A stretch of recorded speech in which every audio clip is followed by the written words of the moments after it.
అది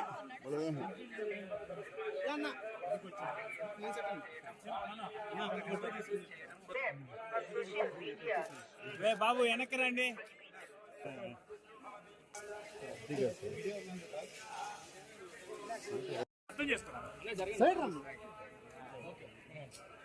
biker movie April 3rd release అవుతుంది కాబట్టి స్వామివారి దర్శనం చేసుకుందామని వచ్చాం.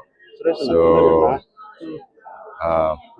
అదే ఆల్వేస్ అంటే ఒక తెలియని ఫీలింగ్ ఉంటుంది. సో అందుకే it's first Indian motor cross film అండి. సో ఖచ్చితంగా ఇండియా మొత్తం గర్వపడేలా ఉంటుంది ఈ సినిమా.